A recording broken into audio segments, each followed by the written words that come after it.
अलाउसे ने 4 आदर्श बताए। ताओ महान है, स्वर्ग महान है, पृथ्वी महान है और सम्राट भी। पहले इन चारों का अलाउसे का अर्थ समझ लें। ताओ परम आदर्श है, उसके पार फिर कुछ भी नहीं। ताओ का अर्थ है जीवन के आत्यंतिक नियम के अनुसार हो जाना, कोई विरोध न रह जाए अस्तित्व में और स्वयं में।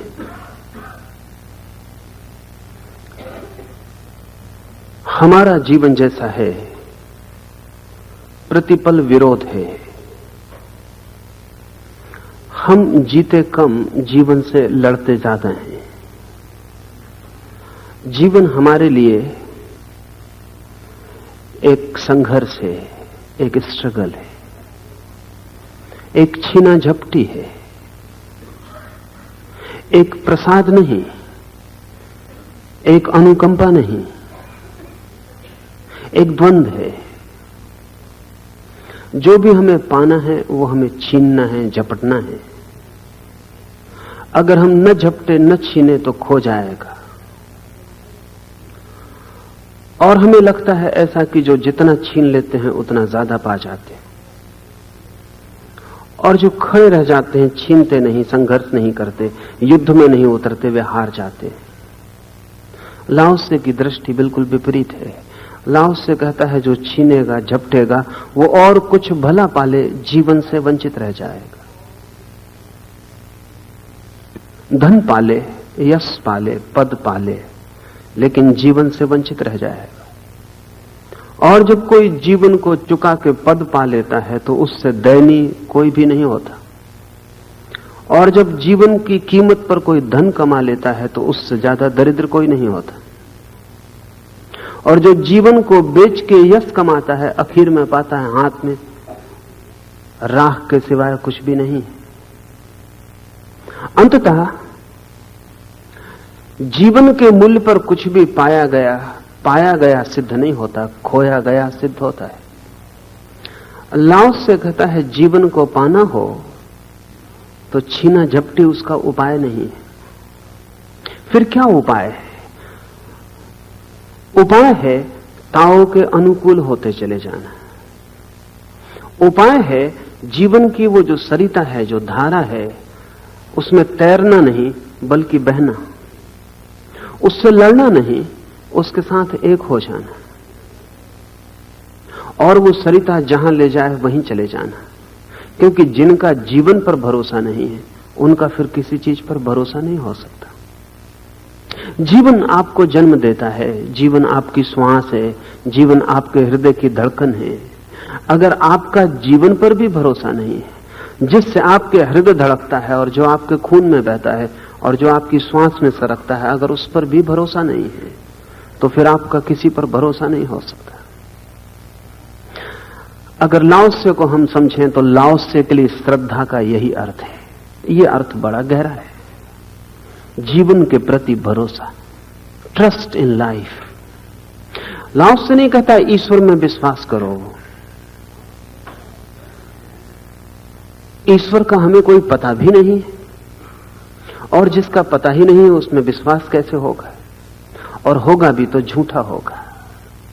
इसलिए जगत में 2 तरह के लोग हैं, अविश्वासी और झूठे विश्वासी। तीसरे तरह का आदमी खोजना मुश्किल है।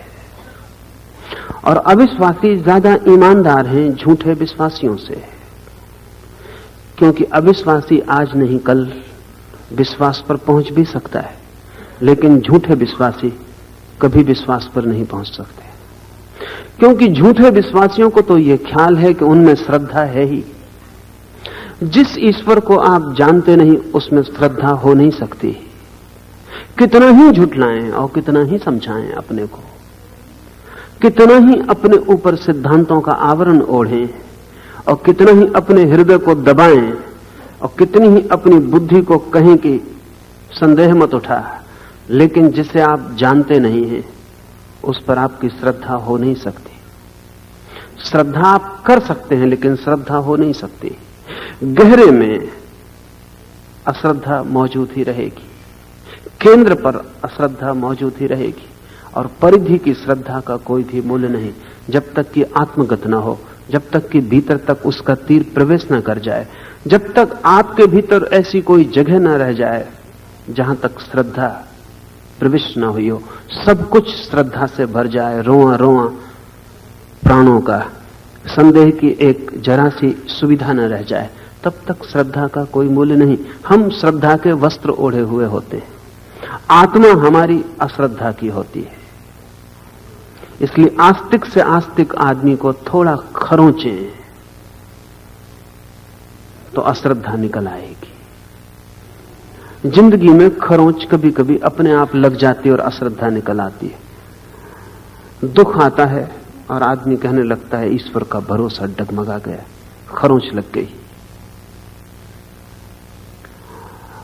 पराजय हो गई, हानि हो गई, सफलता न मिली, खरोंच लगी, श्रद्धा डगमगा जाती।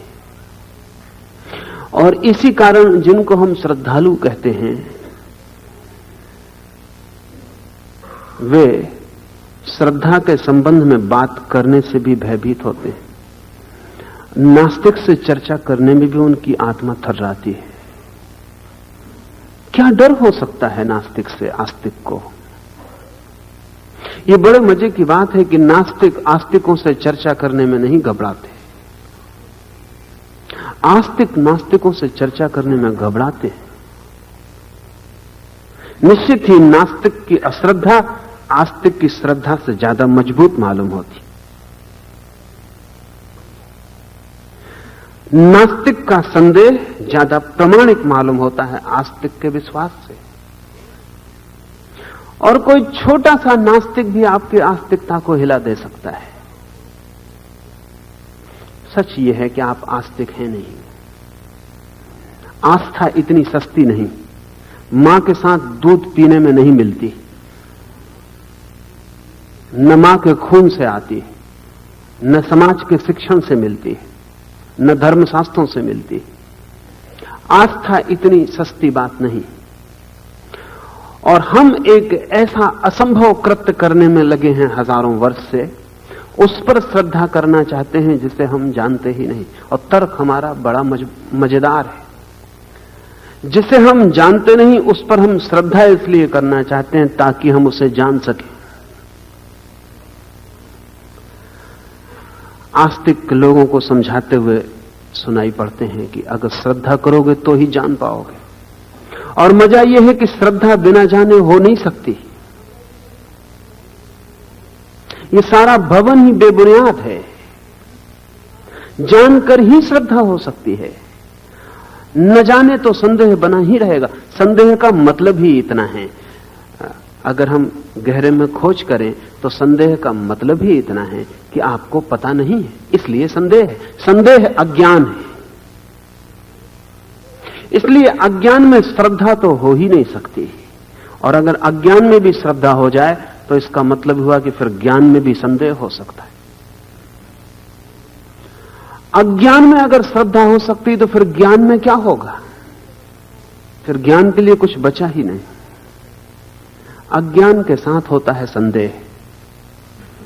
अज्ञान टूट जाए तो संदेह टूट जाता है। ज्ञान के साथ आती है श्रद्धा। ज्ञान का आगमन हो तो श्रद्धा छाया की तरह प्रवेश करती है।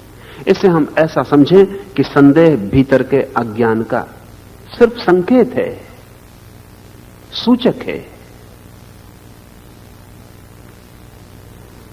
श्रद्धा भीतर के ज्ञान की सूचक है। ज्ञान और अज्ञान तो होते हैं भीतर, सूचनाएं बाहर तक आती हैं। संदेह सूचना है, श्रद्धा भी एक सूचना है। जो ऊपर की सूचनाओं को बदल लेता है वो अपने को धोखा दे रहा है। भीतर तो है अज्ञान, संदेह की खबर आ रही और आप अपने ऊपर अपने वस्त्रों में श्रद्धा राम नाम लिख के चदरिया ओढ़ लेते, वो भीतर से संदेह आता ही चला जाएगा। आपके चादर पर लिखा राम नाम उस संदेह को मिटा नहीं पाएगा। वो संदेह ऑथेंटिक है, प्रामाणिक है, वो आपसे उठ रहा है। और ये चदरिया आप बाजार से खरीद लाए हैं, इसे ऊपर से आपने ढांक लिया, इससे दूसरे को धोखा हो सकता है, लेकिन सच तो यह दूसरे को भी धोखा होने की कोई जरूरत नहीं, क्योंकि जिसके भीतर से राम उठ रहा हो, चादर महत्वपूर्ण न रह जाएगी। और अगर ओढ़ने वाले को चादर बहुत महत्वपूर्ण है तो दूसरे को भी धोखे में पड़ने की कोई जरूरत नहीं। ये अपने ही संदेह को ढांकने की व्यवस्था है, लेकिन दूसरा धोखे में पड़ भी जाए, मजा तो यह है कि हम खुद भी धोखे में पड़ जाते हैं। अपने ही ऊपर ओढ़ी हुई चादर को देख के कहते हैं कि श्रद्धा से भरे हुए हैं हम। सब तथाकथित श्रद्धाओं के भीतर संदेह का कीड़ा होता है, और जब तक वो मिट न जाए तब तक श्रद्धा का कोई आगमन नहीं। इसलिए हमने सारी दुनिया को सिखा करके ईश्वर पर भरोसा करो, ईश्वर पर भरोसा करो। धर्म को हम नहीं ला पाए, केवल लोगों को बेईमान बना पाए। जिस पर भरोसा किया कैसे जा सके, जिसे हम जानते ना हो, उस पर भरोसे की शिक्षण दे देकर हमने लोगों को झूठे धार्मिक बनाने में सफलता पा ली। इसलिए सारी जमीन धार्मिक और एक धार्मिक आदमी नहीं, सब धार्मिकता ओढ़ी हुई। लेकिन धार्मिक आदमी अभी भी चिल्लाए चले जाते हैं। वो कहते हैं हर बच्चे को दूध के साथ धर्म पिला दो। उनको डर लगा रहता है पूरे वक्त कि जरा बच्चे में अपनी बुद्धि आई कि फिर चदरिया ओढ़ाना बहुत मुश्किल हो जाएगा, वो बुद्धि भीतर से सवाल उठाने लगेगी। तो इसके पहले कि बुद्धि जगे, तुम जहर डाल दो, तुम्हें जो पिलाना हो पिला दो, उसको इतने गहरे में पड़ जाने दो कि कल उसकी बुद्धि भी सवाल उठाए तो भी उसे ऐसा लगे कि भीतर से नहीं आ रहा, और उसकी झूठी श्रद्धा जो बाहर से डाली गई है वो इतने गहरे में जड़ जमा ले कि उसे धोखा होने लगे कि भीतर से आ रही है। इसलिए हम छोटे छोटे अबोध बच्चों के साथ जो बड़े से बड़ा अपराध कर सकते हैं वो करते हैं। हम उन्हें ज्ञान के मार्ग पर नहीं ले जाते, हम उन्हें विश्वास के मार्ग पर ले जाते। विश्वास धोखा है ज्ञान का, विश्वास श्रद्धा नहीं है, विश्वास अंधापन है, श्रद्धा आंख का नाम है। इस जगत में जो गहरी से गहरी आंख हो सकती है वो श्रद्धा है। लाओस से ईश्वर की बात नहीं करता, और लाओस से की चिंतना बहुत वैज्ञानिक है। और अगर कभी इस जमीन पर कोई धर्म आता हो तो उसे कहीं लाओस से की सीढ़ियों से आना पड़ेगा, बाकी सीढ़ियां असफल साबित हुई हैं। लाओस से कहता है ईश्वर से तो क्या संबंध होगा आपका, इतना दूर है मामला, निकट से शुरू करो। दूर की बात मत करो, निकट से शुरू करो। कल दूर भी पहुंच सकते हो, लेकिन यात्रा निकट से शुरू करो। जीवन निकटतम है, और अगर मेरा जीवन पर ही भरोसा नहीं है, उससे भी मैं छीना झपटी कर रहा हूं, तो फिर मेरा कोई भरोसा किसी पे नहीं हो सकता। जीवन तो हमारे रग रग में समाया हुआ है। जीवन तो हम हैं, जीवन के कारण हम हैं। जीवन का होना ही हमारा होना है, हमारा होने में जीवन छिपा है। इस पर भी हमारा भरोसा नहीं। ऐसा जो गैर भरोसा है वो तोड़ा जा सकता है, क्योंकि जीवन से परिचय कोई दूर की बात नहीं है, किसी आकाश में बैठे ईश्वर की बात नहीं है, यहां रग रग में दौड़ते हुए जीवन की बात है। इससे संबंध बन सकता है। तो लाओस से 4 आदर्शों की बात करता है, और एक एक क्रम से वो आदर्श हम समझें तो अंततः हम जो निकटतम है और दूरतम मालूम पड़ता है उस तक पहुंच सकते हैं। कहता है ताओ महान है, स्वर्ग महान है, पृथ्वी महान है, सम्राट महान है। ये सीढ़ियां हैं।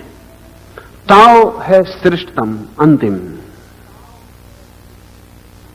लेकिन ताओ हमारी पकड़ के बहुत दूर है, हमारे हाथ वहां तक पहुंच नहीं पाएंगे।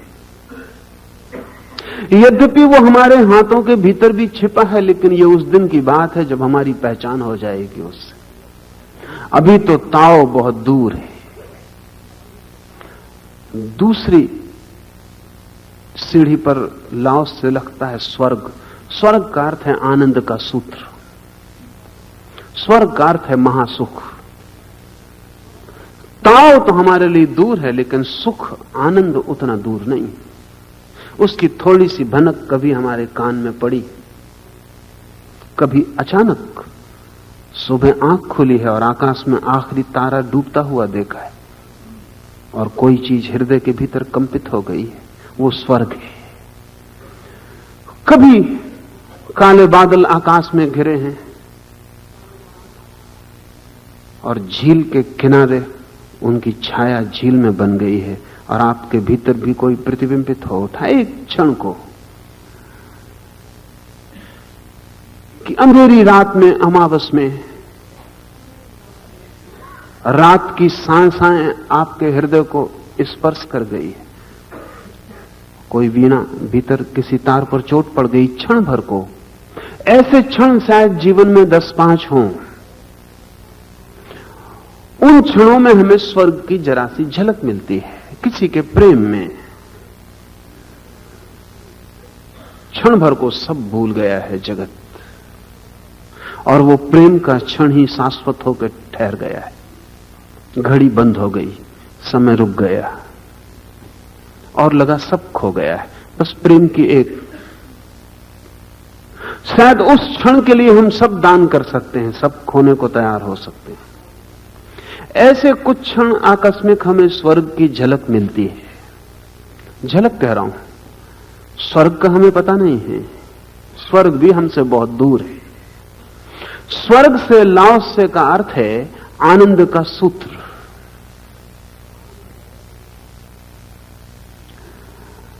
ऐसा आदमी खोजना मुश्किल है जो ताओ की खोज कर रहा हो, सत्य की खोज कर रहा हो। लेकिन ऐसा आदमी भी खोजना मुश्किल है जो आनंद की खोज न कर रहा हो। ताओ बहुत दूर है। कभी कोई बुद्ध, कभी कोई महावीर सत्य में उत्सुक होता है, लेकिन बुद्ध के पास जो लोग आते हैं, बुद्ध के अनुगमन में जो चलते हैं, वो भी सत्य में उत्सुक नहीं होते, वो बुद्ध के आनंद में उत्सुक होते हैं। वो नंबर 2 की सीढ़ी है। बुद्ध के पास सारीपुत्र आया है तो सारीपुत्र कहता है, भगवान कैसे ऐसा ही आनंद मुझे मिले।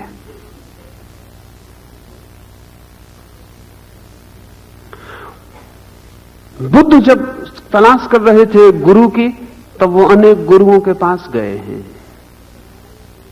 लेकिन वे पूछते हैं कि सत्य क्या है। एक योगी ने उन्हें कहा, आनंद को खोजो। बुद्ध ने कहा, अगर सत्य को पाकर आनंद मिलता हो तो ठीक, सत्य को पाकर आनंद खोता हो तो भी ठीक, क्योंकि झूठे आनंद में समय को व्यर्थ करने की मेरी इच्छा नहीं है। अगर असत्य के साथ आनंद मिलता हो तो मैं लेने को राजी नहीं हूं, क्योंकि असत्य आनंद का क्या अर्थ, वो एक स्वप्न होगा। आनंद अगर सत्य हो तो ही सार्थक है, इसलिए आनंद की बात छोड़ देता हूं, सत्य की ही बात काफी है। सत्य क्या है? लेकिन सारीपुत्र बुद्ध के पास आया है तो वो पूछता है, आपको जो आनंद मिला वो आनंद हमें कैसे मिल जाए? आनंद हमारी समझ में आ सकता है, वो भी काफी दूर है।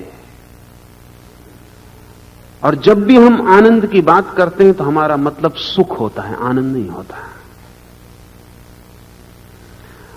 हमारे भाषा कोश में भी आनंद का अर्थ सुख लिखा होता है।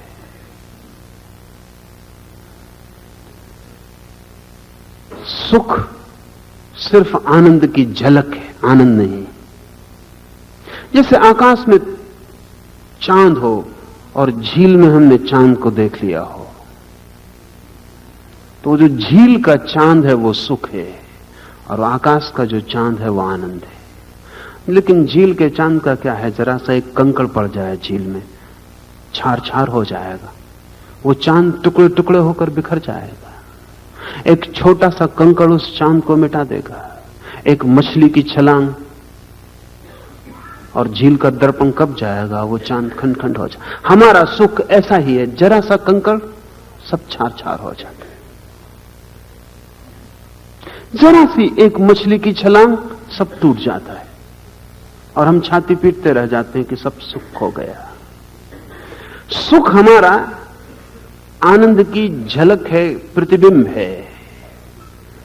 लेकिन जब भी हम, जिस आदमी ने देखा ही ना हो चांद, जब भी देखा हो झील में ही देखा हो, तो हम चांद की बात करें तो वो अपने झील का चांद समझे, इसमें कुछ अनहोना नहीं है। लेकिन फिर भी झील का चांद ही सही चांद से किसी तरह जुड़ा है। इसलिए आनंद की बात हमें थोड़ी सी समझ में आ सकती है, हम सुख से जुड़े हैं, पर आनंद भी बहुत दूर है। और दूर इस कारण भी है कि आनंद की पहली शर्त है जो बहुत कठिन है, और वो ये है कि जब तक हम सुख का त्याग न करें। स्वभावतः जो आदमी झील के चांद को छोड़ने को राजी ना हो, उसकी आंखें आकाश के चांद की तरफ उठेंगी भी कैसे? झील के चांद को ही जो चांद समझ रहा हो और वहां से आंखें हटाने को राजी ना हो, वो आकाश के चांद की तरफ देखेगा कैसे? माना कि झील का चांद आकाश के चांद से जुड़ा है, लेकिन विपरीत है। सब प्रतिबिंब विपरीत होते हैं, रिफ्लेक्शन है, उल्टा है। इसलिए अगर हम इस झील के चांद की तलाश में लगे रहें तो एक बात पक्की है कि आकाश का चांद हमें कभी भी नहीं मिलेगा। हमें इसके विपरीत चलना होगा। इसके हम जितने उल्टे यात्रा करेंगे उतना हम आकाश के चांद के पास पहुंचेंगे। तप का यही अर्थ है, सुख की विपरीत यात्रा है वो। चांद की खोज है, झील के चांद का त्याग है। तो यद्यपि हमें समझ में आता है आनंद, लेकिन जिसके कारण समझ में आता है वही बाधा भी है। सुख ही समझने का कारण है, सुख ही हमारी बाधा है, अड़चन है।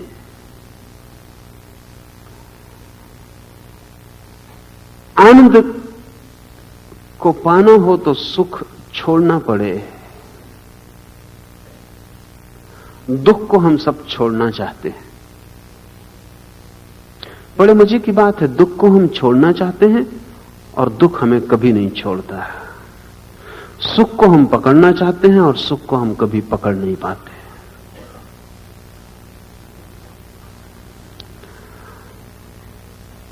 लेकिन कितनी बार यह अनुभव होता है, पर इस अनुभव से हम कोई निष्कर्ष नहीं निकालते। दुख को हम छोड़ना चाहते हैं और छोड़ नहीं पाते। सुख को हम पकड़ना चाहते हैं और पकड़ नहीं पाते। तब इससे उल्टा प्रयोग है। तब इस बात का प्रयोग है कि अब तक सुख को पकड़ने की कोशिश की और नहीं पकड़ पाए, अब सुख को छोड़ेंगे। अब तक दुख से छूटने की कोशिश की और दुख को नहीं छोड़ पाए, अब दुख को पकड़ेंगे।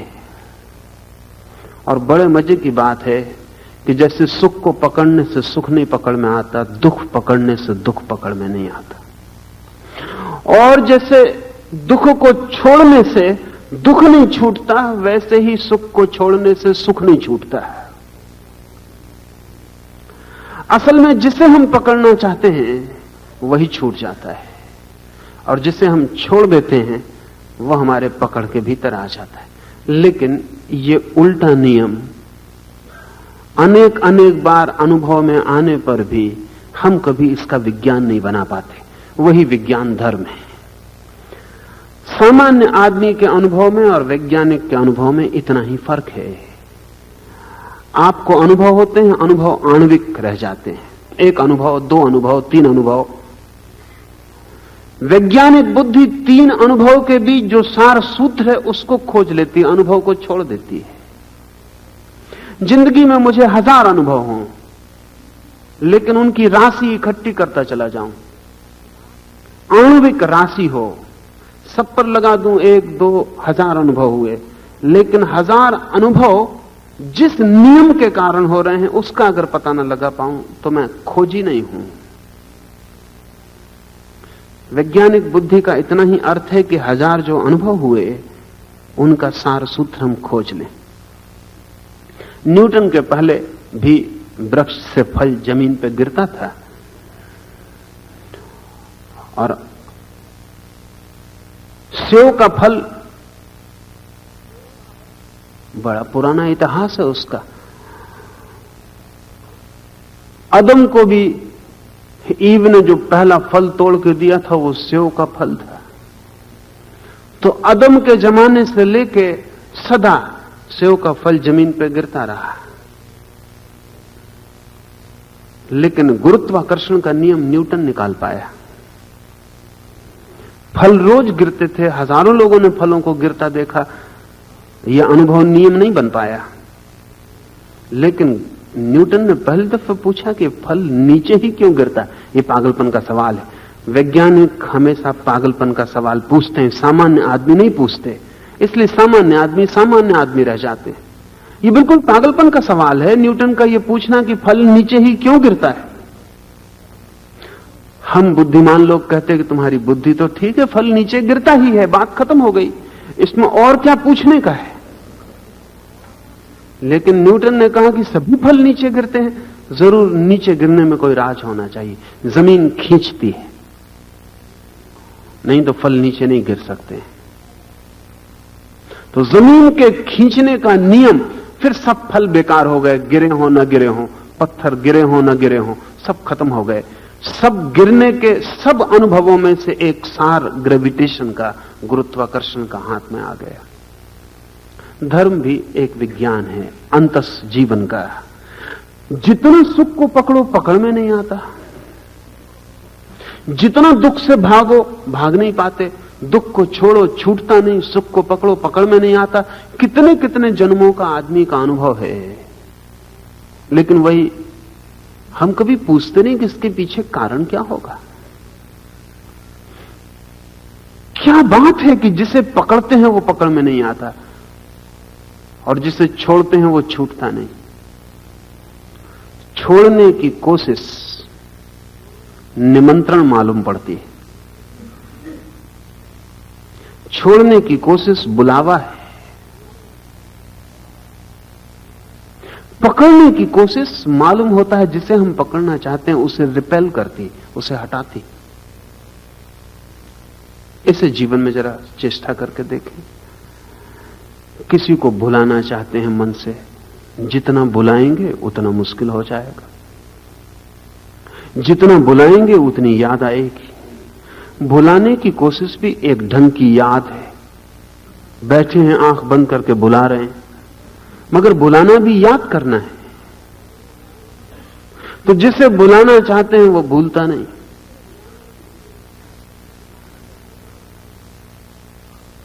और कभी इससे उल्टा करके देखें, प्रयास पूर्वक किसी की याद करके देखें और आप पाएंगे याद हाथ से छूट गई।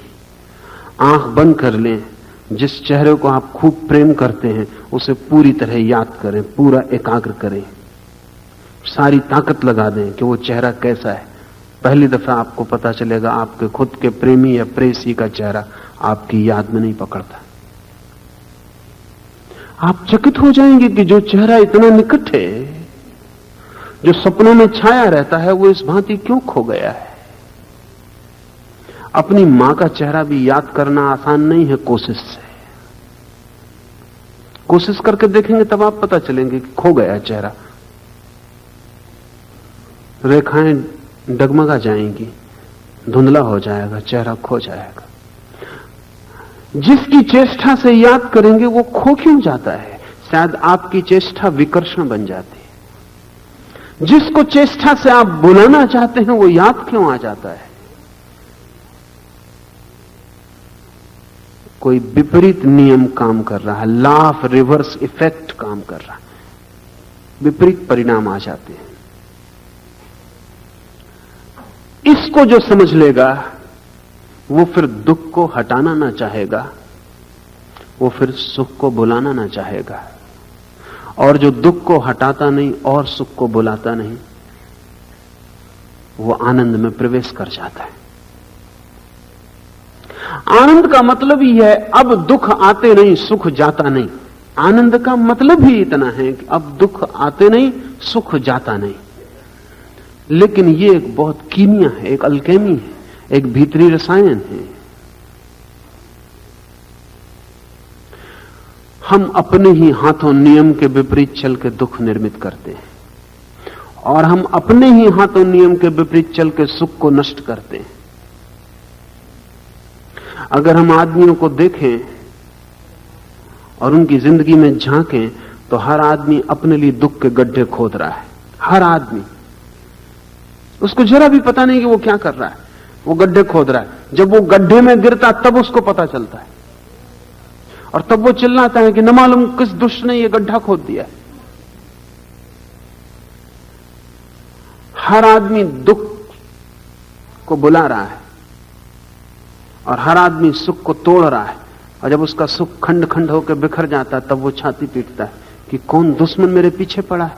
प्रकृति निर्दय मालूम होती है, परमात्मा कठोर है।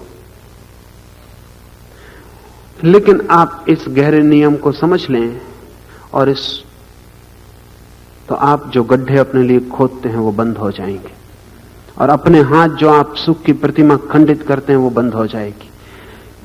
दूर है लेकिन आनंद भी, जो सुख और दुख दोनों के पार है, वो भी दूर है। तीसरा सूत्र लाओस से कहता है और आपके पास लाता है। द अर्थ इज ग्रेट, पृथ्वी महान है। आनंद भी बहुत दूर है।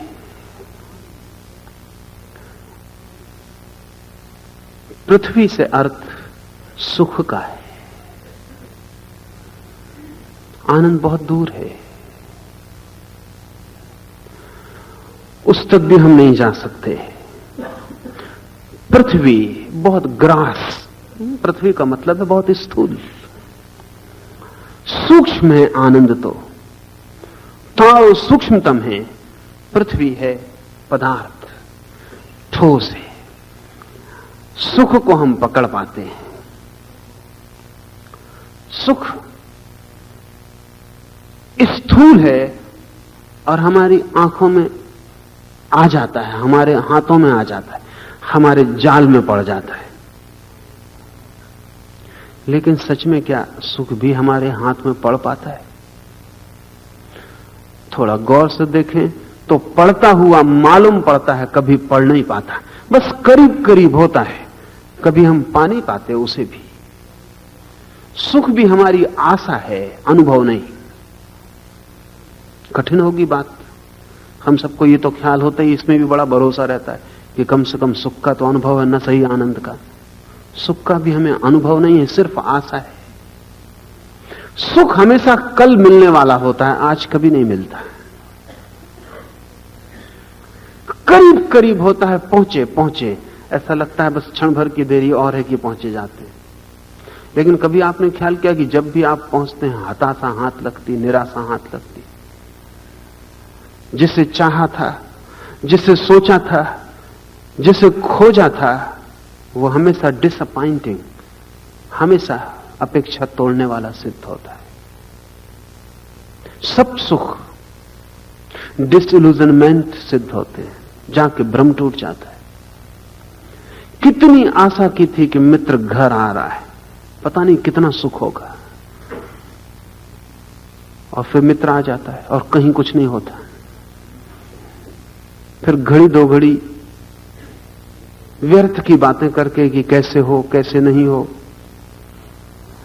घड़ी दो घड़ी के बाद पता लगता है इस आदमी के लिए इतनी रास्ता देखी थी, सब खत्म हो गया, राख हाथ लगी, मित्र घर आ गया, कुछ और नहीं आया। दिन दो दिन के बाद लगता है कब यह आदमी चला जाए। और ऐसा नहीं है कि ये कोई नया अनुभव है। 2 महीने बाद इसी आदमी की फिर हम ऐसे ही रास्ता देखेंगे, और 2 महीने पहले भी ऐसे ही देख चुके। आदमी अनुभव से कुछ निष्कर्ष नहीं लेता। सुख हमारी आशाओं में है। उनका लगता है कि बस अब मिला ही जाता है। इंद्रधनुष जैसे हैं, दूर दूर तो बनते हैं, पास जाओ खो जाते हैं। निकट पहुंचो पकड़ने को इंद्रधनुष को, कुछ पकड़ नहीं आता। पकड़ भी आए तो थोड़ी सी शायद पानी की बूंदें हाथ को छू जाएं और सब समाप्त हो जाए। वे रंग जो इस शान से आकाश में तने थे, उनकी छाप भी, हल्की सी छाप भी हाथ पर नहीं पड़ती। करीब करीब सुख इंद्रधनुष जैसा है। वो भी हमारा अनुभव नहीं, हमारी आशा है। सोचते हैं कि मिलेगा, मिलता नहीं। और आदमी इतना होशियार है कि कभी कभी ऐसा भी सोचने लगता है बाद में कि मिला था। इसे थोड़ा समझ लें, मिलता कभी नहीं है। या तो सोचता है मिलेगा भविष्य, और या फिर कभी कभी पीछे लौट के सोचता है कि मिला था, अतीत। लेकिन वर्तमान में सुख का कोई संस्पर्श नहीं होता। कभी आपको ऐसा कोई आदमी मिला हो जिसने आपसे कहा हो मैं सुखी हूं? हाँ, ऐसे आदमी आपको मिलेंगे, वो कहेंगे मैं सुखी था। ऐसे आदमी आपको मिलेंगे कि ज्यादा देर नहीं है, मैं सुखी हो जाने वाला हूं। ऐसा आदमी आपको नहीं मिल सकता जो कहे अभी यही मैं सुखी हूं, इसी क्षण मैं सुखी हूं। और अगर इसी क्षण सुखी नहीं है कोई, तो वो अपने को धोखा दे रहा है। लेकिन धोखे जरूरी हैं, क्योंकि जहां सुख भी ना हो और सुख की आशा भी ना हो तो आदमी जिए कैसे? धोखे बड़े आवश्यक हैं। माना कि झूठे हैं, लेकिन जीने के लिए सहारे हैं। बूढ़ा आदमी कहता है बचपन स्वर्ग था। बच्चे से पूछो, तब पता चलेगा। बच्चे से पूछो, तब सब बूढ़े झूठे मालूम पड़ेंगे, क्योंकि एक बच्चा नहीं कहता कि बचपन स्वर्ग है। सब बच्चे जल्दी में हैं कि कैसे जवान हो जाएं। स्वर्ग जवानी में मालूम पड़ता है, बच्चे कमजोर मालूम पड़ते हैं। बच्चों से पूछो, आप अपने बचपन की याद मत करना, वो झूठी है, आपने खड़ी कर ली है। वो कल्टीवेटेड है, वो आपकी संयोजित है। आप याद नहीं कर सकते अपने बचपन की। आप अपने बचपन की जब याद करते हैं तो आपने जो कविताएं वगैरह पढ़ी बचपन के संबंध में, वो आप समझते हैं आपके बचपन के बाबत। सच तो यह है कि मनस्विद कहते हैं कि आदमी 4 साल की उम्र के पहले का स्मरण नहीं कर पाता, और उसका कारण यह है कि 4 साल का जीवन बच्चे का इतना दुखद है कि उस स्मृति को रखना मनुष्य के लिए हितकर नहीं, इसलिए आदमी भूल जाता। आपको याद आती पीछे लौट के तो ज्यादा से ज्यादा 4 साल, बहुत बुद्धिमान हुए तो 3 साल तक आपको स्मरण आएगा। लेकिन वो 3 साल बिल्कुल ब्लैंक हो जाते हैं, भूल जाते हैं क्या हो गया। मनस्विद कहते हैं कि जब अति दुख होता है मन में, तो उसकी स्मृति रखनी उचित नहीं है, इसलिए मन उसकी स्मृति को पोंछ डालता है। खतरनाक है, वो स्मृति पत्थर की तरह छाती पे बैठ जाएगी। इसलिए मन की आयोजना है कि अति दुख हो उसे छोड़ा, भुला देते हैं, वो अचेतन में डूब जाता है। हां, बच्चों को बेहोश किया जाए, हिप्नोटाइज किया जाए, सम्मोहित किया जाए तो याद आ जाती, लेकिन सम्मोहन में कोई बच्चा नहीं कहता कि मैं स्वर्ग में था। और सब बूढ़े कहते हैं कि हम स्वर्ग में थे, बचपन बड़ा सुखद था। असल में आपको बचपन का अब कोई ख्याल नहीं रह गया। ये बचपन आपने निर्मित किया हुआ है। पहले आदमी भविष्य में सुख को रखता है जब तक उम्र शेष रहती है, और जब मौत करीब आने लगती है तो भविष्य तो समाप्त हो जाता है। भविष्य में तो सिर्फ मौत दिखाई पड़ती है, इसलिए आदमी पीछे अपने सुख को रखने लगता है। एक बात पक्की है कि जहां आदमी है वहां सुख नहीं होता, फिर पीछे रख लेता है। फिर वो सोचता है कैसा आनंद था। ऐसा लगता है बचपन में सभी कुछ आनंद था। अगर बचपन इतना आनंदपूर्ण हो तो बच्चे बचपन छोड़ने से इंकार कर दें, लेकिन बच्चे जल्दी बड़े होना चाहते हैं। यहां तक कि बच्चे जितने बड़े होते हैं उससे भी ज्यादा अपने को बड़ा बताना चाहते हैं, क्योंकि बड़ों के पास ताकत मालूम पड़ती है, स्वर्ग मालूम पड़ता है, सुख मालूम पड़ता है, नियंत्रण, मालकियत सब उनके पास मालूम पड़ती है। बच्चा तो एकदम दीनहीन, कमजोर मालूम पड़ता है। उसको लगता है कैसे जल्दी जल्दी जल्दी बड़ा हो जाए। इसलिए बच्चे बड़ों की आदतें सीख लेते हैं। अगर छोटे बच्चे सिगरेट पीते हैं तो इसका कारण यह नहीं कि बच्चों को सिगरेट में कोई भी सुख मिलता है, जरा भी नहीं मिलता। बच्चों को बड़ी तकलीफ मिलती है, क्योंकि सिगरेट और बच्चे को कोई तरह का सुख नहीं दे सकती। सिगरेट से सुख लेने के लिए जरा ज्यादा उम्र की मूर्खता चाहिए। बच्चा इतना मूल नहीं होता, अभी इतनी ताजी कली है उसके मन की कि सिगरेट का धुआं सिर्फ दुख ही दे सकता है, लेकिन बच्चा उस दुख को झेल लेता, कोई फिक्र नहीं, क्योंकि सिगरेट पीते ही पावरफुल मालूम होता है। वो जितने लोग सिगरेट पी रहे हैं, फिल्म अभिनेता हैं, राजनेता हैं, सड़कों पर ताकतवर लोग हैं, अपनी गाड़ी में बैठे हुए सिगरेट पी रहे हैं। वो बच्चा जब सिगरेट अपने मुंह पे रख लेता, बचपन खो गया। अब वो बड़ों की दुनिया का भागीदार हो गया, हिस्सेदार हो गए। बच्चे सिगरेट पीना सीखते हैं क्योंकि सिगरेट जो है वो पावर सिंबल है।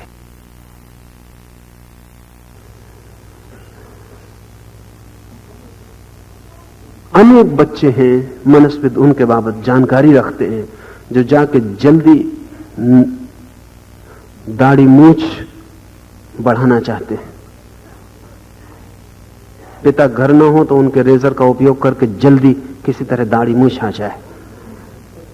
कोई बच्चा बच्चा रहने को राजी नहीं है, भागना चाहता है बचपन से।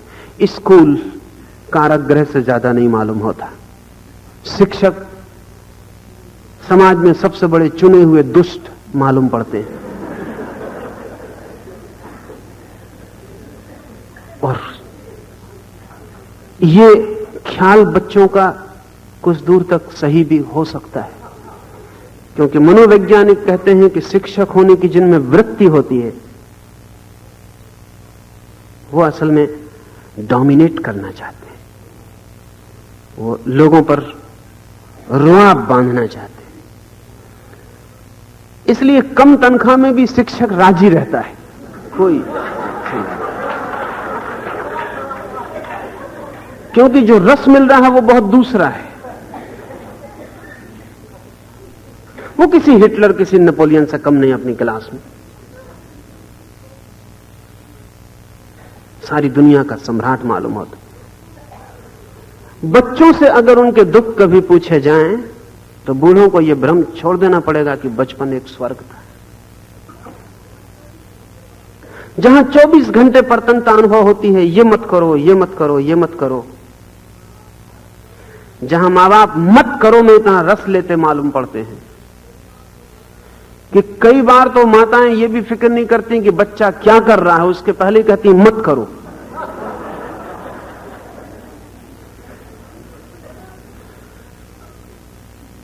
सबके मन में अहंकार की तृप्ति अधूरी रह जाती है, वासना अधूरी रह जाती है। सब अपने अहंकार को तृप्त करने के लिए चारों तरफ उपाय खोजते हैं। बच्चों से ज्यादा सुगम उपाय और सस्ता उपाय दूसरा नहीं।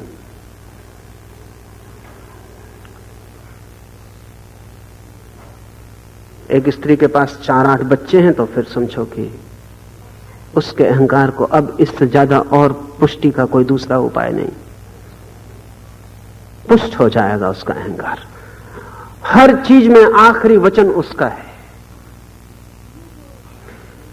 ये जो पीछे से ख्याल आता है कि सुख था, ये धोखा है। न तो सुख पीछे हुआ है और न आगे।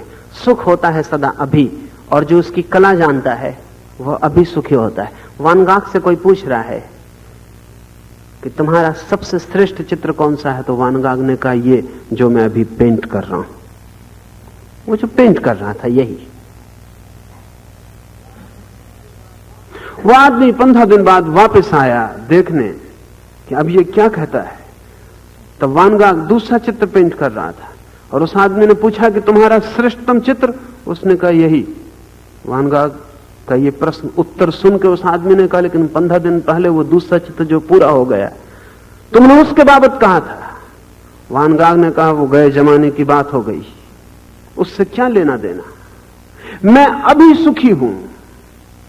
जो अभी सुखी होता है अतीत बेमानी हो जाता है। आपके लिए अतीत में जो मूल्य मालूम पड़ता है वो वर्तमान के दुख के कारण आप इतने दुखी हैं कि अब और कोई उपाय नहीं है। पीछे सुख को बना लेते हैं, आगे सुख को बना लेते हैं। ऐसे जिंदगी आगे पीछे में डोलती चली जाती। एक झूठा ब्रिज सेतु बना लेते हैं, उस पर यात्रा होती चली जाती और प्रतिपल जो वास्तविक जगत है वो चूकता चला जाता है। जो आदमी सुखी है वो अभी सुखी है, और जो आदमी सुखी है इसी क्षण जगत के शिखर पर सुखी है। लेकिन आप ये मत समझना कि अगले क्षण वो दुखी हो जाएगा। उसके शिखर कभी छोटे नहीं होते, हर क्षण उसका शिखर है, पीक है, और उसकी कोई तुलना नहीं है आगे पीछे से। जब भी अतीत आपको याद आए समझना वर्तमान दुखी है। जब भी भविष्य आपको खींचे समझना वर्तमान दुखी है। जब वर्तमान सुखी होता है अतीत खो जाता है, भविष्य मिट जाता है। जब सुख होता है तो क्षण शाश्वत हो जाता है। लाओ से कहता है तीसरा महान तत्व है पृथ्वी, सुख। लेकिन वो भी हमारी आशा है,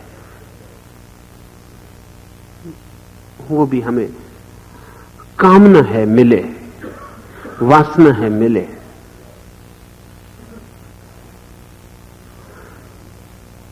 चौथी निकटतम जो हमारे बात है, लाओ से कहता है सम्राट भी महान है।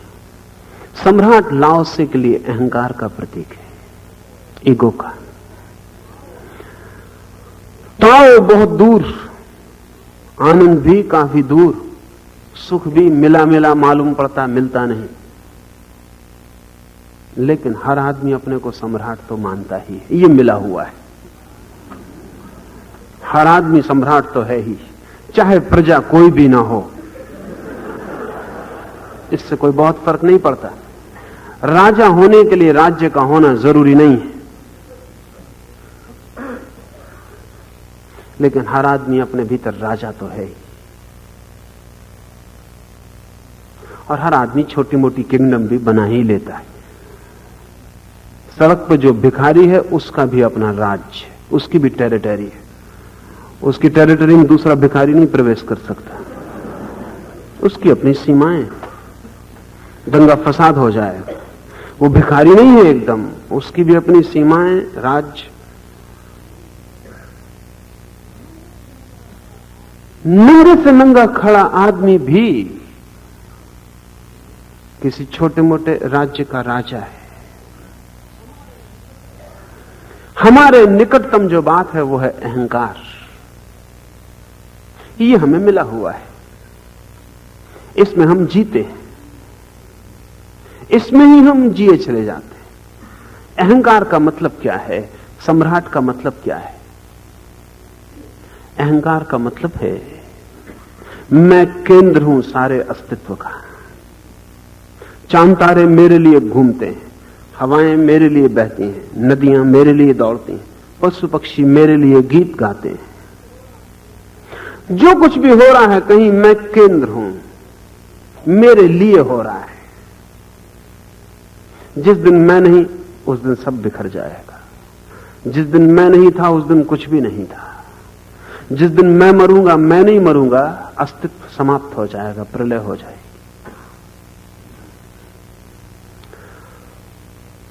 ये तो बड़ा अच्छा है कि कब्र से लौटने का मौका लोगों को नहीं मिलता। उनको ऐसा सदमा पहुंचे कि मौत से भी बड़ी दुर्घटना घटे। कोई राजनेता अगर लौट के देख ले कि मेरे बिना भी दुनिया चल रही, और जब मैं मरा था तो इन्हीं लोगों ने कहा था कि अब ये क्षति कभी पूरी नहीं होगी, अपूर्णीय, और कहीं कोई चर्चा ही नहीं है कि मेरी खाली जगह का क्या हुआ। इस जगत में जगह खाली होती नहीं, आदमी पहले से तैयार होते हैं। इधर राजनेता मरता है, उसके पहले सीढ़ियां लगाए हुए लोग तैयार होते हैं उसकी कुर्सी पे बैठ जाने को। ये वही लोग हैं जो दूसरे दिन सुबह कहते हैं कि अपूरणीय क्षति हो गई। ये वही लोग हैं, यही पूर्ति कर देंगे। इस जगत में किसी भी आदमी के हटने से कोई जगह खाली नहीं होती। अहंकार मानता है कि मेरे हटते से जो छिद्र हो जाएगा इस जगत में, वो कभी नहीं भरा जा सकेगा। अहंकार मानता है कि मैं इस जगत में अपरिहार्य हूं, अनिवार्य हूं, मेरे बिना कुछ भी नहीं हो सकता। कभी सोचे मन में कि आप नहीं होंगे तब भी पूर्णिमा का चांद निकलेगा, कैसी उदासी छा जाती। आप नहीं होंगे तब भी ये सागर ऐसी ही गर्जन करेगा, और आप नहीं होंगे वो सुबह पक्षी गीत गाएंगे, कैसी उदासी छा जाती। ये ख्याल आ जाएगा तो पक्षी का गीत भी सुन के बड़ी पीड़ा होगी। चांद को आकाश में देख के हृदय पर सदमा पहुंचेगा कि मैं नहीं होऊंगा, और फिर भी सब ऐसे होता रहेगा। इसका मतलब यह है कि मेरे होने न होने से कोई भी फर्क नहीं पड़ता। मैं था या नहीं था कोई फर्क नहीं पड़ता। लेकिन अहंकार ये मानने को राजी नहीं है। अहंकार का मतलब यह है कि मैं इस अस्तित्व में कुछ हूं जिसका मूल्य है, वजन है, और मेरे बिना यह अस्तित्व रीता रीता खाली खाली हो जाएगा। मैं ही इस जगत का नमक हूं, मेरे बिना सब रोना रोना हो जाएगा। ये हमारे निकटतम है, ये हमारी भावदशा है। अहंकार हमारी स्थिति है, ताओ हमारी मंजिल है। अहंकार में हम खड़े हैं, ताओ तक हमें पहुंचना है, लेकिन अहंकार झूठी स्थिति है।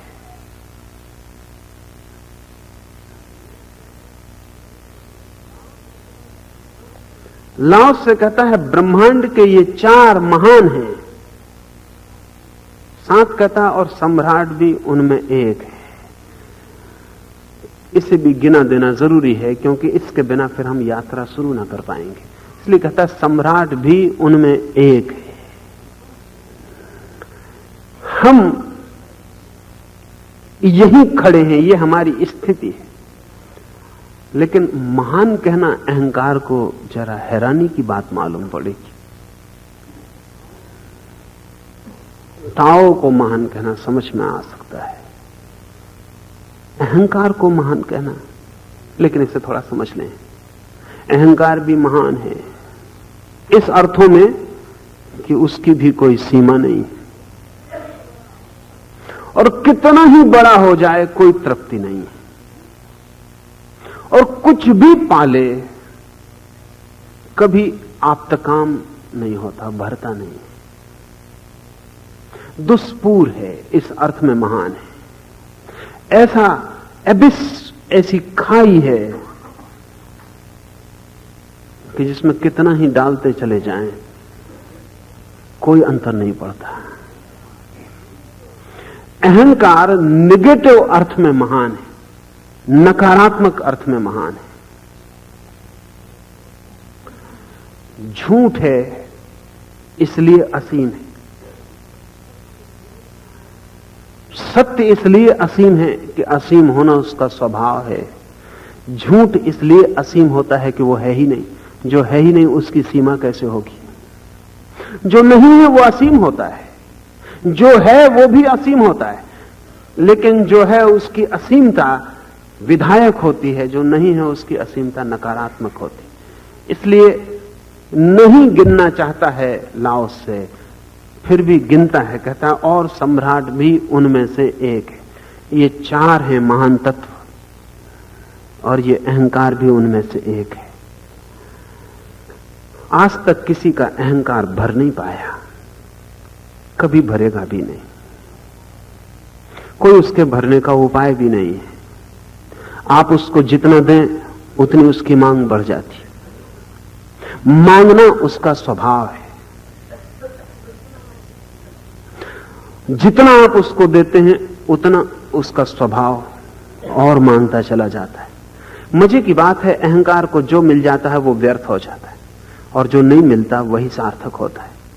अहंकार जहां पहुंच जाता है अंधा हो जाता है, और जहां नहीं पहुंचता वहां उसकी आंखें टंगी रहती। आप भी कहीं पहुंच गए, सभी कहीं पहुंच गए, लेकिन जो जहां है वहां तृप्त नहीं है।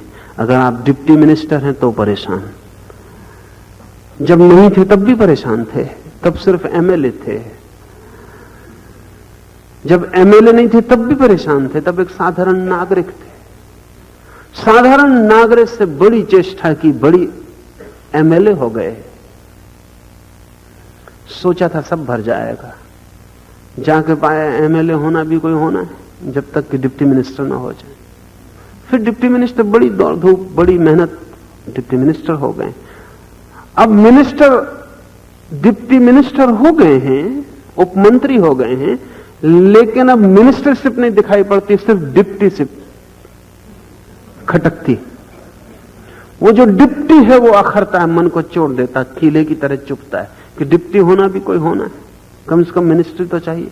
मिनिस्टर होते ही चीफ मिनिस्टर अखरने लगता है और यात्रा चलती चली जाती है। जो आदमी जहां है वहीं अतृप्त होता है, यह अहंकार का लक्षण है। और जहां नहीं है वहां के लिए सोचता है तृप्त हो सकूंगा। इन चार के बीच हमारी जीवन की व्यवस्था है। लाओ से कहता है, मनुष्य अपने को पृथ्वी के अनुरूप बनाता है। पृथ्वी सुख, मनुष्य अपने को पृथ्वी के अनुरूप बनाता है। मनुष्य पूरे समय कोशिश कर रहा है सुखी हो जाए, सारी कोशिश यही है। आप कुछ भी कर रहे हो, इससे फर्क नहीं पड़ता कि आप क्या कर रहे हैं, एक बात तय है, आप सुखी होने की कोशिश कर रहे हैं। यह पूछना जरूरी नहीं कि आप क्या कर रहे हैं, चोरी कर रहे हैं कि साधुता कर रहे हैं, कि ईमानदारी कर रहे हैं कि बेईमानी कर रहे हैं। जो भी कर रहे हैं, ये बड़े मजे की बात है कि बेईमान और ईमानदार, साधु और असाधु, सबकी खोज एक है, सब सुख खोज रहे हैं। ये दूसरी बात है कि कोई बेईमानी से सोचता है कि मिल जाएगा, कोई ईमानदारी से सोचता है कि मिल जाएगा। ये उनकी समझ का फर्क है, लेकिन खोज में कोई अंतर नहीं है। मिलेगा नहीं मिलेगा ये भी दूसरी बात है, लेकिन खोज सुख के लिए है। हर आदमी सुख खोज रहा है और हर आदमी दुख पा रहा है, और हर आदमी तेजी से सुख की तरफ दौड़ रहा है, और हर आदमी तेजी से दुख के गर्त में गिरा जा रहा है। मनुष्य अपने को पृथ्वी के अनुरूप बनाता है। मनुष्य पूरे वक्त कोशिश कर रहा है कि मैं कैसे सुख के अनुरूप हो जाऊं। लेकिन क्या है अड़चन? ये सुख नाराज क्यों है मनुष्य पर? इतनी चेष्टा असफल क्यों हो जाती है? मनुष्य सुखी क्यों नहीं हो पाता? और दुर्घटना यह है कि मनुष्य जितना निकट पहुंचता मालूम पड़ता है उतना दुखी होता जाता है। हम जितने पीछे लौटे, जितना अशिष्ट समाज हो, असभ्य समाज हो, प्रिमिटिव हो, सुख के साधन ना हो, वो कम दुखी मालूम पड़ता है। होना उल्टा चाहिए, हम ज्यादा सुखी होना चाहिए। आदिम लोग ज्यादा दुखी होना चाहिए, लेकिन उल्टा मालूम पड़ता है, हम ज्यादा दुखी और वे ज्यादा सुखी मालूम पड़ते हैं। क्या हो गया है? हमारे दुख का इतना घनापन क्यों है? इतनी त्वरा क्यों है? हमारा दुख इतना बुखार की तरह हमारी छाती पर क्यों है? हमारे पास सुख के बहुत साधन हो गए, और इतने साधन के बाद हमें समझ में आता है सुख बिल्कुल भी नहीं मिल रहा है। इससे हमारी बेचैनी बढ़ गई। एक गरीब आदमी है, भिखमंगा है, सड़क पर भीख मांग रहा है, सोचता है महल मिल जाए तो सुख मिलेगा। महल सिर्फ उनके लिए होते हैं जो महलों में नहीं होते। महल सिर्फ उनके लिए होते हैं जो महलों में नहीं होते। उनके लिए महलों की जो महिमा है उसका कोई अंत नहीं है। फिर एक दिन ये भिखमंगा महल में पहुंच जाता है, तब इसे पहली दफे पता चलता है महल तिरोहित हो गया। वो जो महिमावान महल था, जो रास्ते पर सोकर सपने में देखा था, जो सदा मन को घेरे रहा, आच्छादित किए रहा, जिसके लिए सब तरह की यात्राएं की और बम उसके लिए इस महल में प्रवेश किया, वो महल ये नहीं, वो महल कोई और था। असली महल सपनों के महल को तोड़ देते हैं। असलियत सदा ही सपनों को तोड़ने वाली सिद्ध होती। सपनों की नावें असलियत के तट से लग के टुकड़े टुकड़े हो जाती। इसलिए हम इतने दुखी हैं। हमने सब महल पा लिए जो गरीब आदमी पाना चाहता था। इसलिए अगर अमेरिका भारत से ज्यादा दुखी मालूम पड़े तो हैरानी की बात नहीं है। और अगर अमेरिका के आदमी को लगता हो कि ध्यान कैसे पाऊं और धर्म कैसे पाऊं और कैसे ऋषिकेश पहुंचूं और कैसे साधना करूं, तो हमको लगता है पागल तो नहीं हो गए हैं ये लोग। वो जो ऋषिकेश में रहते हैं उनको लगता है जरूर इनका दिमाग फिर गया है, क्योंकि वो जिंदगी से वहां रह रहे हैं, उन्हें कुछ भी नहीं हुआ है। ये अमेरिका से लोग भागे क्यों चले आ रहे हैं ऋषिकेश की तरफ? इनको वो महल मिल गया है जो अभी ऋषिकेश के लोगों को मिलने की देरी है। इस महल को पाके इनके सब सपने टूट गए। सुख जब उपस्थित हो जाता है तब हमें पता चलता है कि वो मिला नहीं। ये बड़ी कठिन बात हो गई। जब मिलता नहीं तब भी दुख देता है, जब मिल जाता है तब भी दुख देता है। बुद्ध ने इसे देखकर इस जगत का स्वभाव कहा कि दुख है इस जगत का स्वभाव। जो मिल जाए वो दुख देता है, जो न मिले वो दुख देता है। जिस स्त्री को चाहो न मिले जिंदगी भर दुख होता है। मजनू से पूछो, दुखी, पर उनको पता नहीं कि लैला मिल जाती तो कितना दुख होता। वो उनसे पूछो जिनको मिल जाती, जिनको मिल जाती है वो तलाक के दफ्तर में खड़े हुए। तलाक कैसे? डाइवोर्स चाहिए। जिनको नहीं मिलती वो कविताएं गा रहे हैं, आंसू बहा रहे हैं। पता नहीं इनमें दुखी कौन है। एक बात तय है कि जो नहीं मिलता वो भी दुख देता है, जो मिल जाता है वो भी दुख देता है। और शायद इन दोनों दुखों में पहला बेहतर है। कम से कम आशा तो बनी रहती, दूसरे में आशा भी टूट जाती। लेकिन इसका राज क्या है? इतने सुख की तलाश और सुख हाथ में क्यों नहीं? इसका राज लाओस से बड़ी अद्भुत बात कहता है। लाओस से कहता है मनुष्य अपने को पृथ्वी के अनुरूप बना रहा है और पृथ्वी अपने को स्वर्ग के अनुरूप बना रही। ये तकलीफ, इसलिए मिलन कभी नहीं हो पाता।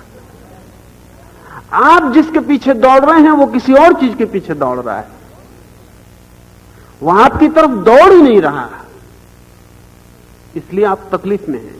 ये जरा सूक्ष्म है। मैं आपको पाना चाहता हूं और आप किसी और को पाना चाहते हैं, तो ये मिलन होगा कैसे? इस मिलन का एक ही रास्ता है कि मैं उसे पाने में लग जाऊं जिसे आप पाना चाहते हैं, तो ये मिलन हो सकता है, नहीं तो ये मिलन नहीं हो सकता। और अगर मैं आपको पकड़ भी लूं तो आप छूट के भागेंगे, क्योंकि आप मुझसे मिलने को उत्सुक नहीं, आप कहीं और जाना चाहते हैं। लाओस से कहता है मनुष्य अपने को पृथ्वी के अनुरूप बनाना चाहता है, पृथ्वी अपने को स्वर्ग के अनुरूप बनाना चाहती है। स्वर्ग अपने को ताओ के अनुरूप बनाना चाहता है, ताओ अपने को स्वभाव के अनुरूप बनाना चाहता है। ये उपद्रव है। यहां जिसके पीछे हम भाग रहे हैं वो कहीं और भाग रहा है। तो जब तक हम उसको न पकड़ लें जिसके तरफ सब कुछ भाग रहा है, तब तक हम कुछ भी ना पकड़ पाएंगे। पृथ्वी अपने को स्वर्ग के अनुरूप बनाना चाहती, इसका क्या अर्थ है? इसका अर्थ है कि जहां जहां हमें सुख दिखाई पड़ता है, जहां जहां हमें सुख की झलक मिलती है, जहां जहां हमें लगता है सुख है, जिस बिंदु पर सुख हमें घनीभूत दिखाई पड़ता है, उस बिंदु के लिए सुख व्यर्थ हो गया। जो मिल जाता है वो व्यर्थ हो जाता है। वो बिंदु आनंद की तरफ यात्रा कर रहा है, वो बिंदु आनंद होना चाहता है। कठिनाई है, अब वो बिंदु आनंद होना चाहता है। पृथ्वी स्वर्ग बनना चाहती है। अगर आप आनंद की तरफ यात्रा कर रहे हैं तो आपका सुख से मिलन हो जाएगा, क्योंकि तब आप दोनों के लक्ष्य एक हो जाते। इसलिए मजे की बात है, जो आनंद की तरफ जाता है वो सुख को पा लेता है, और जो सुख की तरफ पा जाता है वो सिर्फ दुख को पाता है। बुद्ध की आंखों में सुख की झलक है, महावीर के चलने में सुख की हवा है, महावीर बैठते हैं तो लगता है कोई सुख बैठा, उठते हैं तो लगता है कोई सुख उठा। उनके होने में एक भीनी सुगंध है सुख की, वो चारों तरफ बरस रही। वही सुख तो हमें आकर्षित करता है, हमें खींचता है। तो हम सोचते हैं हम भी महावीर जैसे हो जाएं, ये सुख हमें कैसे मिल जाए। लेकिन महावीर को ये सुख मिल रहा है आनंदित होने से, आनंद की यात्रा पर निकल जाने से। वे प्रतिपल आनंद को पाने की कोशिश में लगे हो तो ये सुख मिल रहा है। अगर हम सुख पाने की कोशिश में लगे हमें दुख मिलेगा। इसलिए महावीर के पीछे चलने वाले साधु सन्यासियों को देखो, दुखी बैठे। बड़ी हैरानी की बात, महावीर की प्रतिमा देखो और एक आज जैन मुनि को देखो उसके साथ रख के, तब तुम्हें पता लगेगा कि दुश्मन हैं दोनों। क्या बात है। महावीर की प्रतिमा इससे ज्यादा सुंदर काया खोजनी मुश्किल है। महावीर की काया ऐसी सुंदर है कि फिर दूसरी काया उसके साथ रखनी मुश्किल है। और काया इतनी सुंदर थी इसलिए तो महावीर नग्न खड़े हो सके। कुरूप आदमी नग्न कैसे खड़ा हो। असल में वस्त्र सौंदर्य को नहीं बढ़ाते, सिर्फ कुरूपता को ढांकते हैं। इसलिए ध्यान रखना, जब सौंदर्य बढ़ेगा तो लोगों के शरीर उघड़ने लगेंगे। जहां सौंदर्य जितना ज्यादा होगा शरीर उतने उघड़ जाएंगे। अगर पश्चिम की स्त्रियां शरीर को ज्यादा उघाड़ रही हैं और भारत की स्त्रियों को बेचैनी होती तो सोच लें, उसमें कहीं ईर्ष्या काम कर रही है और कोई मामला नहीं है। शरीर सुंदर होगा तो ढांकना कोई अर्थ नहीं रखता। महावीर का शरीर तो अति सुंदर है और उनकी काया तो ऐसी जैसे मूर्ति बनाने के लिए ही बनी हो। मूर्ति बनाने वाले को भी दिक्कत होती होगी, मूर्ति सदा थोड़ी फीकी मालूम पड़ती होगी क्योंकि इतनी जिंदा तो नहीं हो सकती।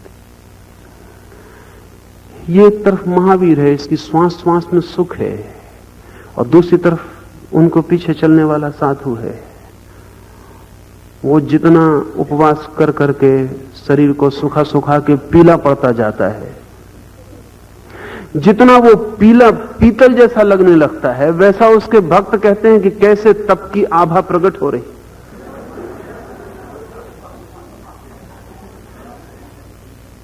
तपे दुख वाला पीलापन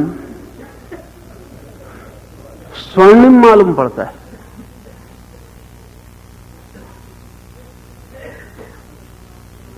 जैसे जैसे शरीर सूखता जाता और प्राण केवल आंखों में टके रह जाते, लोग समझते हैं आंखें तो देखो, अब और कुछ बचा नहीं है देखने को। लोग कहते हैं आंखें तो देखो कैसा तेज प्रकट हो रहा है। ये तेज नहीं, ये आखिरी झलक है दिए के बुझने के पहले।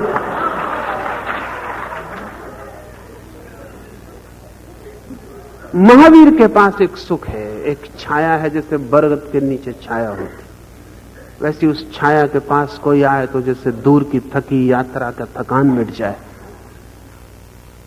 हजार हजार लोग उनके पास बैठे तो शीतल हो जाएं। लेकिन उसका कारण है कि वो कुछ और खोजने में लगे। सुख बाई प्रोडक्ट है, वो खोज नहीं है उनकी। जो सुख को खोजने उनके पास आया वो तपस्वी के दुख में पड़ जाएगा, क्योंकि तब वो महावीर की नकल करेगा। वो सोचेगा जो जो महावीर कर रहे हैं वो मैं करूं तो ये सुख मुझे मिल जाएगा। सुख इमिटेटिव है। आपको दिखता है कि किसी के हाथ में एक छल्ला दिखाई पड़ जाता है हीरे का, तो लगता है पता नहीं कितना सुख मिल रहा है इसको। अब ये हीरा का छल्ला मेरे हाथ में हो जाए तो मुझे भी सुख मिल जाए। छल्ला हीरे का हो या किसी और चीज का हो, मिलते ही सिर्फ बोझ का अनुभव होता है, बंधन हो जाता है।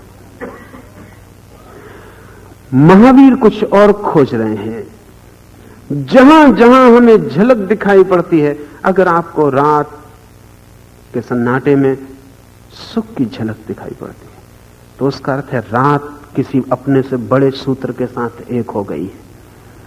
अगर आपको चांद से झलक मिलती है किसी शीतलता की तो उसका अर्थ है ये पूर्णिमा का चांद किसी बड़े सूत्र के साथ एक हो गया है। अगर आप जंगल में जाते हैं और हरियाली आपको मोह लेती है और मन नाचने लगता है तो उसका अर्थ है ये जंगल किसी आनंद के सूत्र में डूबा हुआ है। इसके उस डूबने से ये सुख पैदा हो रहा है। ये पृथ्वी अपने को स्वर्ग के अनुरूप बनाती है। पृथ्वी चारों तरफ जो है पदार्थ, वो सब अपने को स्वर्ग बनाने में लगा हुआ है। एक छोटा सा बीज भी अंकुरित होकर फूल बनना चाहता है। एक छोटा सा बीज भी पृथ्वी से स्वर्ग बनना चाहता है। चारों तरफ चेष्टा चल रही है।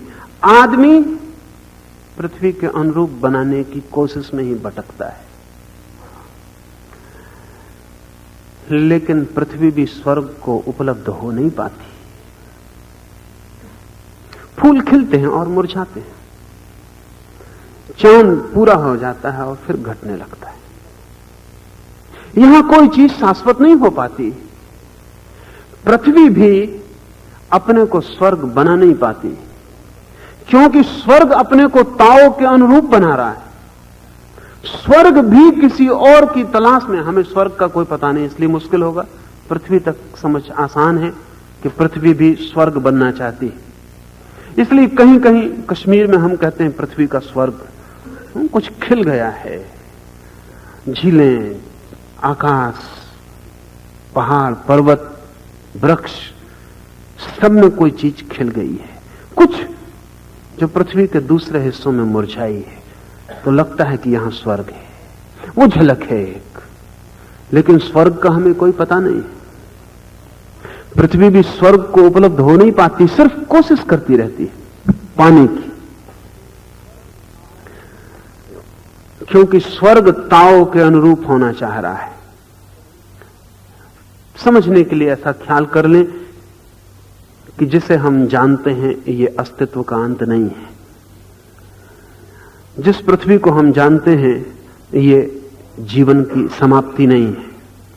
और पृथ्वियां हैं, और तारे हैं, और ग्रह हैं, और उपग्रह हैं। वैज्ञानिक कहते हैं कि कोई 50,000 पृथ्वियों पर जीवन की संभावना है। कोई 3 अरब महासूर्य हैं। ये हमारा तो एक छोटा सा सूरज का परिवार है। इस तरह के 3 अरब सूर्य परिवार हैं, और हमारा सूरज तो बहुत मीडियोकर, मध्यम वर्गीय सूरज है। इससे 60-60 हजार गुने बड़े सूर्य हैं। बड़ा विस्तार है। महावीर ने, बुद्ध ने, लाओसे ने, कृष्ण ने इस पृथ्वी से ज्यादा सुख के तल अनुभव करने वाले ग्रहों, उपग्रहों की चर्चा की है। उनका नाम स्वर्ग है। इससे भी जहां जीवन श्रेष्ठतर हो गया है, इससे भी जहां जीवन ज्यादा खिल गया है। ऐसा समझे हम, एक कली अध खिली रह गई हो, एक कली खिल गई हो, एक कली फूल बन गई हो। अगर बहुत पृथ्वियां हैं तो कोई पृथ्वी अभी सुकड़ी पड़ी होगी, कोई पृथ्वी खिल रही होगी, कोई बहुत खिल गई होगी।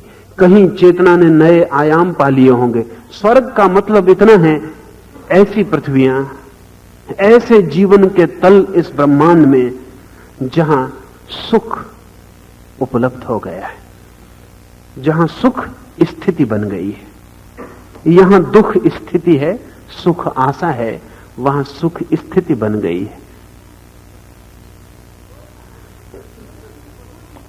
स्वर्ग, लेकिन वहां भी जहां सुख स्थिति बन गई है, जहां आनंद बरस गया है, वहां भी अभी थोड़ी सी यात्रा शेष है।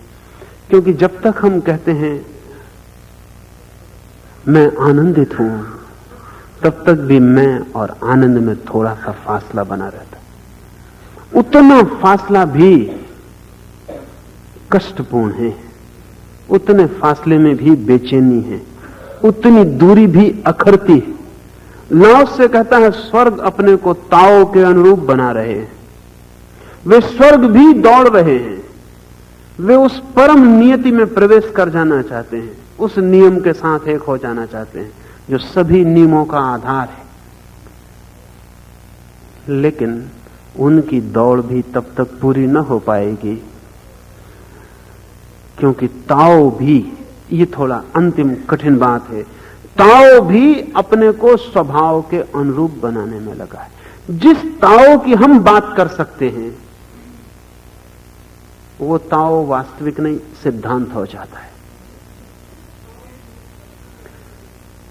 जिस ताओ की हम कल्पना कर सकते हैं, जो कंसीवेबल है, जिसकी हम धारणा बना सकते हैं, वो भी हमारी धारणा हो जाता है। वैसी धारणा का ताओ भी अंतिम नहीं है।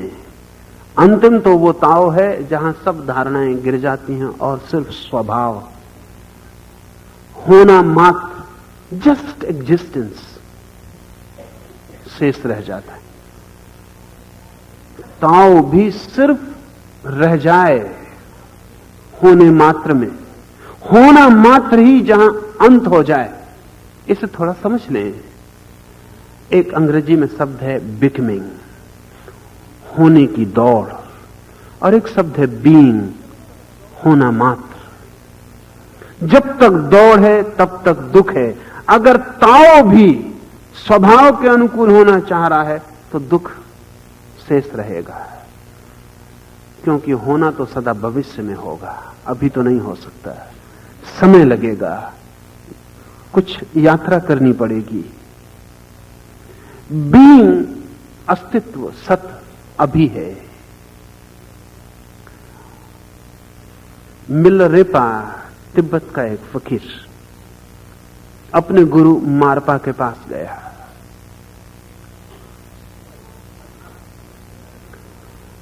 मारपा आंख बंद किए बैठा था। मिलरेपा ने कहा कि क्या आप भीतर प्रवेश कर रहे हैं, एक भीतरी यात्रा पर हैं? मारपा ने आंख खोली और उसने कहा, यात्राएं सब समाप्त हो गई। नहीं, मैं भीतर प्रवेश नहीं कर रहा हूं, मैं भीतर हूं। प्रवेश तो वो करता है जो बाहर हो। मारपा ने कहा, मैं कुछ भी नहीं कर रहा हूं, मैं केवल हूं। ये जो होना मात्र है, इसका नाम स्वभाव है। स्वभाव में फिर कोई यात्रा नहीं, कोई भविष्य नहीं, कहीं जाना नहीं। इसका यह मतलब नहीं कि जाना नहीं होगा, इसका यह मतलब भी नहीं कि भविष्य नहीं होगा। इसका केवल इतना मतलब है कि यात्रा नहीं होगी, दौड़ नहीं होगी, पहुंचने की कोई वासना नहीं होगी, कामना नहीं होगी। जहां सब कामनाएं गिर जाती हैं, जहां सब होने के स्वप्न बिखर जाते हैं, जहां होने से तथाता हो जाती, एकता हो जाती। लाओ से कहता है, इसका अर्थ हुआ कि चाहे कोई कहीं भी यात्रा कर रहा हो, किसी भी दिशा में, अंतिम यात्रा स्वभाव की दिशा में हो रही है। इसलिए जो व्यक्ति इस सूत्र को समझ ले और सीधा स्वभाव की यात्रा में लग जाए, वो जीवन में जो भी पाने योग्य है उसे पा लेगा, और जीवन में जो भी पाने योग्य नहीं है वो अपने आप गिर जाएगा, तिरोहित हो जाएगा। जो व्यक्ति बीच की यात्राएं चुनेंगे वो कष्ट में रहेंगे, क्योंकि जिससे मिलने वो जा रहे हैं वो खुद यात्रा पर है। ऐसा समझो कि आप बंबई से दिल्ली की यात्रा पर निकलते हैं, दिल्ली पहुंच जाते हैं आप, क्योंकि दिल्ली की स्टेशन एक जगह ठहरी है। अगर दिल्ली की स्टेशन भी यात्रा पे हो तो फिर बहुत मुश्किल, फिर आप पहुंच नहीं पाएंगे। वो तो दिल्ली ठहरी है, इसलिए आप दिल्ली पहुंच जाते हैं।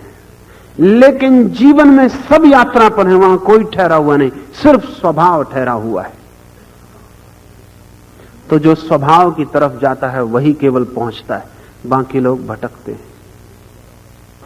उनके पीछे दौड़ते हैं जो खुद ही दौड़ रहे हैं। आखिरी बात, लाओ त्से ने ताओ परंपरा में सदगुरु की परिभाषा की और कहा, सदगुरु वो है जो कहीं जा नहीं रहा है। अगर कहीं जा रहा है तो वो गुरु नहीं है। अगर उसे कुछ पाने को शेष है तो वो गुरु नहीं है। अगर कुछ होने को शेष है तो वो गुरु नहीं है। और जो ऐसे गुरु के पीछे चल पड़े जो कहीं जा रहा है, मुश्किल में पड़ेगा। मुश्किल में पड़ना अनिवार्य है, क्योंकि आपने जो मंजिल चुनी है वो मंजिल नहीं है। मंजिल का अर्थ है वो बिंदु इस अस्तित्व के बीच जो सदा शाश्वत रूप से वही है। सब चीजें उसकी तरफ जा रही हैं, वो किसी की तरफ नहीं जा रहा है। इसका अर्थ हुआ कि अगर हम स्वभाव की तरफ जा रहे हैं, उस सब को छोड़ रहे हैं जो कृत्रिम है, उस सब को छोड़ रहे हैं जो चेष्टित है, उस सब को छोड़ रहे हैं जो प्रयास से है, उस सब को छोड़ रहे हैं जो दूर है, वरन उसमें डूब रहे हैं जो हमारे भीतर ही मौजूद है। स्वभाव भीतर ही मौजूद है। सुख को बाहर खोजना पड़ता है, आनंद को भी बाहर खोजना पड़ता है। सत्य की खोज में भी लोग न मालूम कहां कहां जाते हैं। सिर्फ स्वभाव भीतर है। स्वभाव का अर्थ जो आप अभी हैं, इसी क्षण। अगर दौड़े ना, रुक जाएं तो उससे मिलन हो जाए, अगर दौड़ते रहें तो उससे चूकते चले जाएं। 3 शब्दों में लाओत्से को हम संक्षिप्त में रख लें। लाओत्से कहता है जो खोजेगा वो खो देगा। अगर पाना है तो पाने की कोशिश मत करो, क्योंकि जो दूर है उसे पाने के लिए चलना पड़ता, और जो भीतर ही है उसे पाने के लिए रुक जाने के सिवाय और कोई उपाय नहीं। आज इतना ही। For more information you can contact us knowledgeme.com। अधिक जानकारी के लिए आप हमें संपर्क कर सकते हैं knowledgeme.com पर। आभार।